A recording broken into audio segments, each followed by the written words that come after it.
Hello दोस्तों, स्वागत है आपका हमारे यूट्यूब चैनल पर।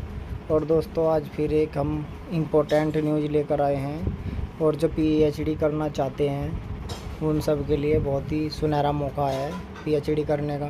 ठीक है दोस्तों। और जेएनयू में अगर पीएचडी करनी है, ठीक है दोस्तों, तो जेएनयू ने पिछले कुछ समय पहले नोटिफिकेशन भी निकाला था। और आज फिर अखबार में जो न्यूज़ आई है उसमें है कि जेएनयू में पीएचडी प्रवेश के लिए 2024-25 का नेट स्कोर ही मान्य होगा। ठीक है दोस्तों। तो खबर क्या है आज की, तो खबर देख लेते हैं क्या है। मैन खबर में लिखा है कि जेएनयू में पीएचडी प्रवेश के लिए जो नेट का स्कोर है ना 24-25 के लिए वही मान्य होगा। ठीक है दोस्तों। तो देख लेते हैं इस खबर में अंदर क्या है। ठीक है दोस्तों, तो चलिए देखते हैं इस खबर में अंदर क्या है। अंदर इस खबर में है, जवाहरलाल नेहरू विश्वविद्यालय जेएनयू में पीएचडी में प्रवेश के लिए नेशनल एलिजिबिलिटी टेस्ट नेट के 2024-25 के स्कोर ही मान्य होगा। ठीक है दोस्तों। तो जो नेट की परीक्षा होती है एनटीए कराता है जो यूजीसी नेट, और जो उसका स्कोर है 24-25 का, उसको मान्य कौन सा होगा, यही नेट का जो अभी चल रहा है ना। ठीक है दोस्तों। अच्छा, जो अभी होने वाला है, ठीक है, अगले महीने, तो उसके जो स्कोर होगा वही मान्य होगा। ठीक है। पिछले नेट स्कोर के जरिए छात्र प्रवेश के लिए पात्र नहीं होंगे। ठीक है दोस्तों।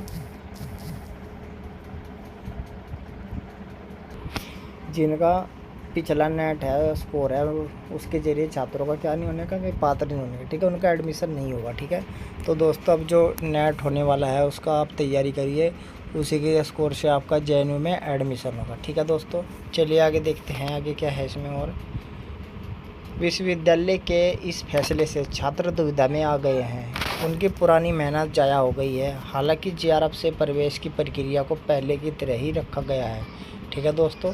अब जिनका जेआरएफ क्लियर है उनका तो पहले की तरह ही एडमिशन होगा। ठीक है दोस्तों, मतलब डायरेक्ट एडमिशन ही होगा। अच्छा, जेएनयू ने नवीन शैक्षणिक सत्र 24-25 से नेट के स्कोर के आधार पर पीएचडी में प्रवेश के लिए अनिवार्य कर दिया है। इसके लिए 26 अप्रैल को अधिसूचना जारी की गई थी। ठीक है दोस्तों, मतलब 26 अप्रैल को इस संबंध में एक नोटिफिकेशन जारी किया गया था। ठीक है दोस्तों। इसमें जेआरएफ पास छात्रों का प्रवेश 100% साक्षात्कार के आधार पर होगा। मतलब जो जेआरएफ है उनका इंटरव्यू होगा उसके आधार पर होगा। ठीक है। नेट पास करने वाले छात्रों के प्रवेश के लिए नेट स्कोर को 70% तथा साक्षात्कार को 30% वेटेज दिया गया है। अब इसमें क्या होगा, नेट के जो नंबर है वे 70% जुड़ेंगे और 30% का क्या होगा उनका, 30% का उनका होगा साक्षात्कार। जबकि जेआरएफ वालों का पूरे 100% का क्या होगा, साक्षात्कार होगा, उसके नेट के नंबर नहीं जुड़ेंगे। ठीक है दोस्तों। लेकिन इसमें यह स्पष्ट नहीं किया गया था कि नेट के किस वर्ष के या मतलब किस सत्र के स्कोर के आधार पर आवेदन करना होगा। ठीक है दोस्तों। लेकिन अब ये क्लियर कर दिया है। ठीक है। इसके बाद जेएनयू प्रशासन ने एक और अधिसूचना जारी की है और स्पष्ट किया है कि सत्र 2024-25 के लिए होने वाले नेट के स्कोर मान्य किए जाएंगे। जेएनयू के फैसले पर एक छात्र ने कहा, इस फैसले ने हज़ारों छात्रों को संकट में ला दिया है। मैंने खुद दिसंबर में नेट परीक्षा दी। अगर मुझे जेएनयू में पीएचडी में प्रवेश लेना है तो फिर परीक्षा देनी होगी। एक बार नेट होने के बाद छात्र दोबारा उसकी पढ़ाई पर ध्यान नहीं देते, लेकिन अब उन्हें बार बार अध्ययन करना होगा क्योंकि इसकी 1 वर्ष की अवधि को ही प्रवेश के लिए मान्य रखा गया है। अगर प्रवेश नहीं मिलता है तो उन्हें अगले वर्ष फिर परीक्षा देनी होगी। छात्र ने बताया, 100 छात्रों को इससे परेशानी होगी क्योंकि पीएचडी प्रवेश की परीक्षा और नेट के स्तर में अंतर है। अब सेमेस्टर की पढ़ाई छोड़कर नेट की तैयारी करनी होगी। ठीक है दोस्तों। तो ये थी इम्पोर्टेंट न्यूज़। जिस भी स्टूडेंट को पीएचडी में प्रवेश लेना है तो पहले वो नेट की तैयारी करे। अभी अगले महीने नेट का एग्ज़ाम है, फिर दूसरा एग्ज़ाम होगा।